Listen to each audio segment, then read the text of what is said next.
Real Madrid 2, Alavés 1. Mbappé on the half hour, Vinicius just after 50, and then Tony Martinez pulls one back in the 93rd to make it a nervous finish. Add in Militão going off injured at halftime, replaced by Rudiger, and multiple injury delays throughout the match. This was messier than the scoreline suggests. 3 points in La Liga, but the questions are louder than the celebrations. You're listening to Ruido Blanco. And those questions are coming from everywhere. The stands, the comment sections, the group chats. Let's start where the noise is loudest. Okay, so Real Madrid won yesterday, 2-1 against Alavés, and the fans are still arguing about Mbappé. 3 points, doesn't matter, the trial continues. Madre mia, I love this fan base. The team wins, Mbappé scores, and people are still in the comments asking what has Kylian ever actually given this club. The win is basically irrelevant to the discourse right now. And honestly, the fans have a point worth engaging with. Because the comment that's getting the most traction right now is this one, and I'm translating directly. What has Mbappé given Madrid in 2 years? That's the question, not rhetorical. Fans genuinely want an answer. And the answer that keeps coming back is nothing with a trophy next to it. 0 Champions Leagues, 0 La Liga titles, and the fans are connecting those dots very loudly. There's another comment that's absolutely brutal in its logic. A fan essentially said, Mbappé is the only one who's apparently allowed to walk on the pitch. I suppose that's because he's the one who won us our 15 Champions Leagues. Dripping with sarcasm. The irony is doing a lot of heavy lifting there. Tio, that one stings because it's aimed at the whole narrative around protecting Mbappé, this idea that he gets a pass that other players don't get, and fans are saying, Vamos, you earned that pass by delivering trophies. He hasn't delivered. And then there's the PSG comparison that keeps coming back. Fans pointing out that Mbappé had every resource at PSG and still finished with 0 Champions Leagues, and now the same story is playing out at Madrid. Look, he scored yesterday. 30 minutes, Arda Güler assists, clean finish. So the talent is there. But fans aren't arguing about talent anymore. They're arguing about value, about what you actually win with this guy. Right. And that's the shift that's happened over the last week since Munich. The conversation has moved from Mbappé had a bad game to Mbappé is a structural problem. That's a much harder thing to recover from in the court of public opinion. One fan put it perfectly, I'm paraphrasing. What has he given us that means he's the one who gets to not run, not press? He should be the first one running and pressing if he wants us to stop associating him with the decline. That's the mood, Maria. That's where people are. Now let's flip it, because the Vinicius defense is running just as hot. And this is where it gets interesting, because fans are not just defending Vinicius, they're actively weaponizing his trophy record against Mbappé. The comment I keep seeing everywhere is essentially, Vinicius has 2 Champions Leagues in his cabinet without Mbappé, and Mbappé, with everything PSG gave him, has 0. That's not a take. That's an indictment. And Vinicius scored yesterday too. 50 minutes, Valverde assists, 2-0, so he's producing. But there's also this bizarre subplot happening around his goal celebration where apparently he apologized to the Bernabeu after scoring. Which, que barbaridad, has actually divided fans. Guti came out and said a player should never apologize for doing their job, and some fans agreed, but other fans saw it as a genuinely humble moment. And I'm personally in the camp that finds it kind of heartbreaking that he felt he needed to apologize for scoring. It tells you something about the atmosphere around him right now. Fans have been so hard on him, and apparently some of that criticism has been relentless, even in the Spanish football media, that he's out here scoring and saying sorry for it. One fan actually said they've made Vinicius' life impossible on El Chiringuito. And you know what? That fan isn't wrong. The noise around him has been constant, and yesterday he scored the goal that made it 2-1 and he apologized. That image is going to stick with me. Okay, let's talk about Arbeloa. Because even with a win, the conversation around him is genuinely complicated right now. And the fans are split in a way I didn't expect. Split is generous, Maria. I'd say there are about 5 fans defending him, and the rest are somewhere between frustrated and done. But the defenses that do exist are actually interesting. One fan made a structural argument, and I thought this was sharp, essentially saying the blame might lie with the board for stripping the manager of authority and giving it to the players. They mentioned Ancelotti and Xabi Alonso as examples where the players had too much power. That's a real conversation worth having. And there's also the Carvajal subplot, because apparently the coldness between Arbeloa and Carvajal is being noticed.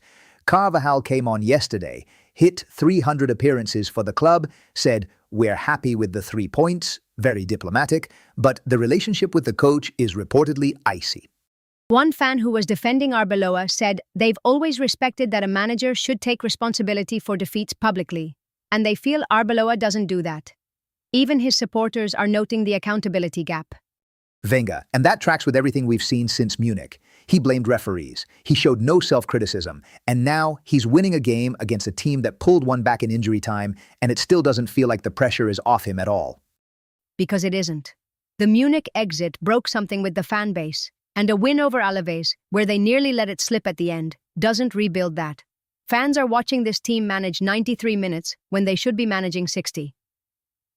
And look, the broader mood I'm picking up from the comments is almost sad. One fan said something like, "Of course we're sad. We have to put up with Mbappé and Florentino." That's not rage anymore. That's exhaustion. That's a fan base that has processed the anger and arrived at something colder. Which actually might be the most dangerous place for a club to be. Not fans who are screaming, but fans who are tired. Real Betis is in 2 days. Tomorrow's episode will be building toward that one. The question is whether anyone can find a reason to care beyond going through the motions. I'll find a reason to care, Tio. I always do. Hala Madrid. Tomorrow morning we're back. See you then. Okay, but here's the thing. Fans are talking about Mbappé scoring from distance, Vinicius scoring from distance, Tony Martinez pulling one back late and making everyone nervous. There's a pattern in all of that. And Maria, you've been sitting on the numbers this whole time. What does the data actually say about how this match was won and lost? Here's what the cameras didn't capture from Sunday's win over Alavés. The scoreline looked comfortable, but the numbers tell a completely different story about who was actually winning the battle that matters most, inside the penalty box. What do you mean? We won, didn't we? I watched the whole thing. It felt controlled for most of it. It felt controlled because of possession. Real Madrid had 61% of the ball and 148 attacks to Alavés' 76. But here's the revelation. Alavés actually outshot Madrid inside the box, 13 attempts to 12. And their expected goals on target figure, the measure of how threatening their shots were in terms of beating the goalkeeper, was 1.227, compared to Madrid's 0.68. Alavés were generating nearly twice the quality of chances from dangerous positions. Madre mia. So we had all the ball and they were still finding better shots? How is that even possible? Because both of Madrid's goals came from outside the box. Mbappé's right-footed strike in the 30th minute and Vinicius's finish in the 50th. Low-probability methods of scoring. And Madrid's shooting performance figure, which measures actual goals against what the shot location statistically deserved, came in at minus 1.31. That is a massive number. It means Madrid dramatically outscored the quality of their own attempts. So you're telling me we basically got lucky with 2 outside-the-box worldies and called it a comfortable victory? Tio, that's terrifying if those don't go in. Exactly. And here's the player the broadcast barely mentioned, Tony Martinez. He went off for injury treatment in the 19th minute, came back, and still finished the match with 6 shots and 4 on target. That's more than any Real Madrid player on the pitch except Mbappé. His 90th minute consolation wasn't a fluke. It was the logical conclusion of everything Alavés were building in the final third all afternoon. An injured striker gave us more problems than almost anyone in our own squad. Wenger, that needs to be said louder. Now let's talk about the real match winner, because it wasn't Mbappé or Vinicius. Andriy Lunin's expected goals prevented figure was plus 0.27, meaning he saved more than his statistical baseline should have allowed. But that number alone undersells what he did. Alavés created 2 big chances, clear-cut scoring opportunities, and Real Madrid created 0. Lunin denied one of them outright, and 3 of his 4 saves came from inside the box, where Alavés were most dangerous. 0 big chances for us? 0? And we still won? Lunin is carrying this team on his back and nobody is talking about it. Compare him to the Alavés goalkeeper Antonio Silveira. His expected goals prevented figure was minus 1.32.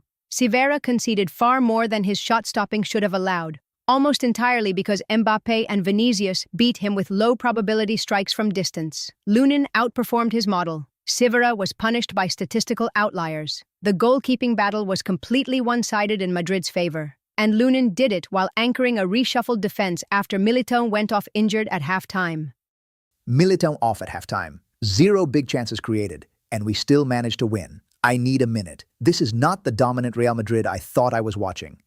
Now, the Bayern match 4 days earlier. This is where the numbers become genuinely damning. Real Madrid's expected goals figure was 2.20 against Bayern's 2.33. Statistically, this was a match Madrid could have won. The underlying quality was there. So how does a winnable Champions League match end in collapse? Here's what the data shows. Bayern generated 82 dangerous attacks in the second half context to Madrid's 26, and 15 shots inside the box across the full match against Madrid's 7.